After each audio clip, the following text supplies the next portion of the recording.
नमस्कार, आप देख रहे हैं 4 PM और मैं हूं आपके साथ निधि तिवारी। कहते हैं कि जो दूसरों के लिए गड्ढा खोदते हैं वो खुद उसमें एक दिन गिर जाते हैं। यही हाल आजकल भाजपा का बिहार में हो रखा है। भाजपा जो दूसरों के गठबंधन तोड़कर आज पावर में बैठी है, आज उसके लिए यही गठबंधन गले की फांस बन गया है। अमित शाह जो एनडीए में हुए डैमेज को कंट्रोल करने के लिए बिहार आए थे, आज उन्हीं की वजह से बिहार टूटने की कगार पर पहुंच गया है। अब आपको नीतीश कुमार से अमित शाह की मुलाकात की तस्वीरें दिखाते हैं। तो आप कहेंगे कि अरे भाई, इसमें क्या है, ये तो एक गठबंधन के नेता हैं, तो ये तो मिलते ही रहते हैं। लेकिन आप यकीन करिए कि इन दोनों नेताओं की मुलाकात पिछली सारी मुलाकातों से अलग है। दरअसल अमित शाह की चेहरे की इस मुस्कान के पीछे वो टेंशन छिपी है जो नीतीश कुमार ने उनको दे रखी है। मुलाकात कम और डैमेज कंट्रोल की कोशिश ज्यादा लग रही है। दरअसल अमित शाह के एक बयान से नीतीश कुमार को संकेत मिल गया कि उनके भविष्य को लेकर भाजपा के मन में क्या चल रहा है, जिस वजह से पलटू राम ने शायद फिर से पलटी मारने की प्लानिंग कर ली थी। यही कारण है कि आज अमित शाह को भागे भागे नीतीश कुमार से मिलने जाना पड़ा। तो क्या नीतीश कुमार को फिर से मिल गया है शाह का संदेश, और क्या सच में महागठबंधन के लिए पिघलने लगा है नीतीश कुमार का दिल? सब कुछ बताएंगे आपको इस वीडियो में। तो आप देखिए कि गोदी मीडिया कुछ हफ्तों पहले महागठबंधन में दरार पैदा करने के लिए पूछ रहा था कि कांग्रेस बिहार में तेजस्वी को सीएम फेस क्यों नहीं घोषित कर रही है, जबकि इसका कोई सवाल ही नहीं उठता है, क्योंकि सबको पता है कि महागठबंधन जीतेगा तो जाहिर सी बात है तेजस्वी ही सीएम बनेंगे, क्योंकि उनकी पार्टी ज्यादा सीटों पर चुनाव लड़ेगी और यहाँ आरजेडी बड़ा भाई है, कांग्रेस छोटा। लेकिन गोदी मीडिया ने ये नहीं पूछा कि भाजपा और जेडीयू जो बराबर की सीटों पर चुनाव लड़ रहे हैं, उनका सीएम फेस कौन होगा। पर शाह साहब से अंजना जी ने हिम्मत करके सवाल पूछ लिया तो वो हड़बड़ा गए। शायद उनको अंजना जी से ऐसे सवाल की उम्मीद नहीं थी। इंटरव्यू में जब सवाल किया गया कि अगर बिहार चुनाव में एनडीए जीतता है तो क्या आप नीतीश कुमार को मुख्यमंत्री बनाएंगे, तो इस पर शाह जी बोले कि अरे मैं कौन होता हूं किसी को मुख्यमंत्री बनाने वाला, गठबंधन में बहुत सारे दल हैं, चुनाव के बाद जब हम सभी एक साथ बैठेंगे तो पार्टियों के नेता अपना नेता तय करेंगे। बस शाह का इतना कहना था कि बिहार की राजनीति में भूचाल आ गया, भाजपा आपस में ही बिगड़ गई।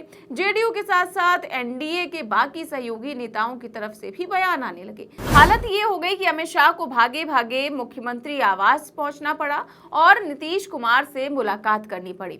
आपको बता दें कि शाह के बयान के बाद काफी रायता फैल गया है। अब इस पर नीतीश बाबू तो कुछ नहीं बोले, लेकिन भाजपा की अहम सहयोगी हिंदुस्तानी अवाम मोर्चा के नेता जीतन राम मांझी ने अमित शाह से बिल्कुल उल्टा जबान देकर राजनीति के गलियारों में फिर एक बार हलचल मचा दी। देखिए उन्होंने अमित शाह के बयान पर क्या कुछ कहा। एनडीए का प्रमुख नेताओं में हमारे अमित शाह जी हैं, और यदि उन्होंने बात कही है तो उसको तो ऑथोरिटी ही माना जाएगा, अधिकृत माना जाएगा। तो हम उनके विचार से सहमत हैं, क्योंकि हम एनडीए के पार्टनर हैं, और जो कहे हैं कि चुनाव के बाद तय होगा तो उनके बात से सहमत हैं।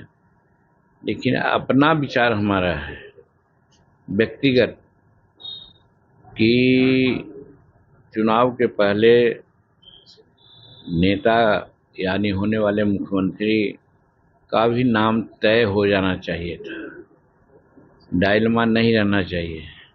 ये डायलमा गठबंधन में है, महागठबंधन में, जिसके चलते देख रहे हैं कि आज तक उन लोगों का लिस्ट फाइनल नहीं हुआ है और अनेक प्रकार के दावेदार हैं, सब कुछ इधर बोलते हैं कुछ उधर बोलते हैं।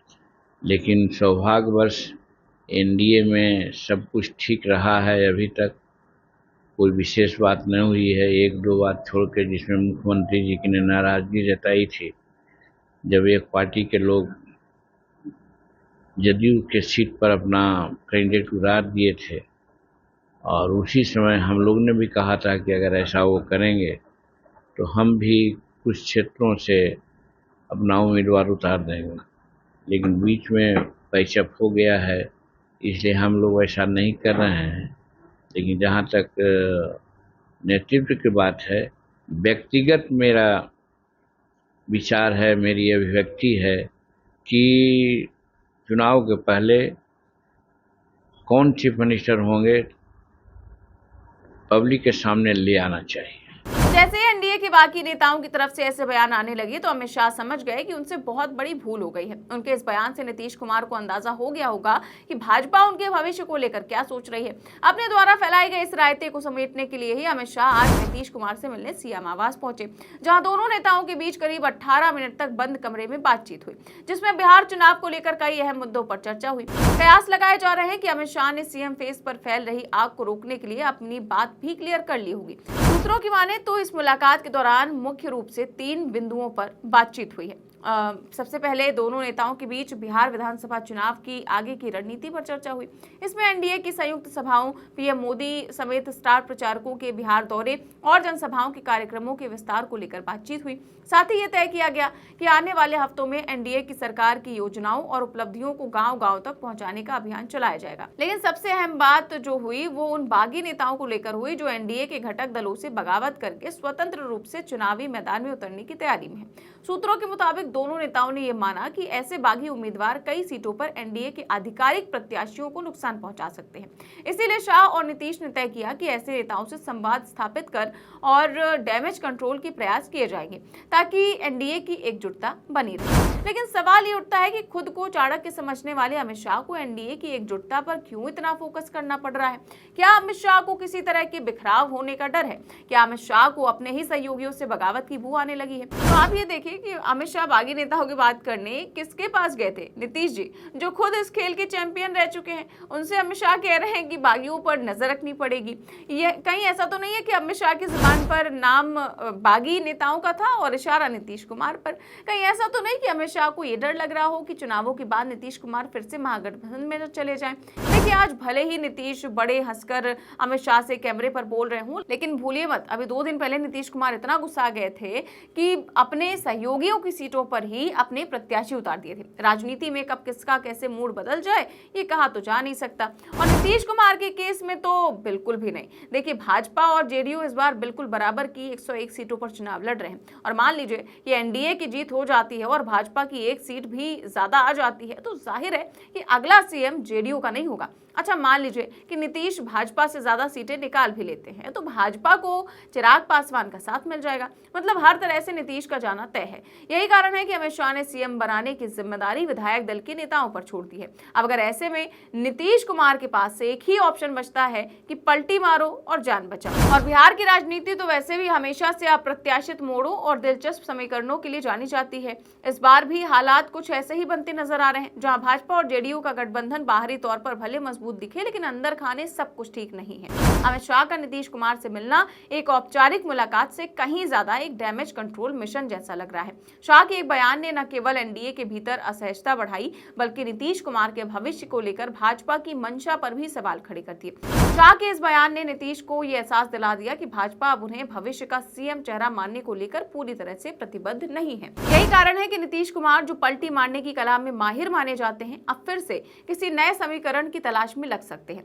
भाजपा की सबसे बड़ी चिंता अब यह है कि कहीं चुनाव के बाद नीतीश एक बार फिर पाला न बदल ले। यही वजह है कि शाह को खुद भागकर सीएम आवास पहुंचना पड़ा ताकि हालात संभाले जा सके। लेकिन यह भी सच है कि इस गठबंधन की दरारें अब सार्वजनिक हो चुकी हैं और बराबर सीटों पर चुनाव लड़ने के बावजूद दोनों दलों के बीच भरोसे की कमी साफ दिख रही है। भाजपा अपने दम पर बहुमत चाहती है जबकि नीतीश अपनी राजनीतिक प्रासंगिकता बनाए रखने की जद्दोजहद में है। आने वाले हफ्तों में बिहार की राजनीति में और भी उथल-पुथल देखने को मिल सकती है। अगर नीतीश को लगे कि भाजपा उन्हें किनारे करने की कोशिश कर रही है तो वो पलटी मारने में देर नहीं करेंगे। इतिहास गवाह है कि बिहार की राजनीति में कोई स्थायी दुश्मन या दोस्त नहीं होता, और बिहार की क्या, कहीं भी राजनीति में कोई भी स्थायी दुश्मन या दोस्त नहीं होता। बस सत्ता ही सबसे बड़ी सच्चाई होती है। फिलहाल इस पर आपकी क्या राय है, हमें कमेंट बॉक्स में अपनी राय जरूर दें। चैनल को सब्सक्राइब भी करें और ज्वाइन भी करें। देश और दुनिया की तमाम बड़ी खबरें जानने के लिए देखते रहिए 4PM न्यूज नेटवर्क। नमस्कार।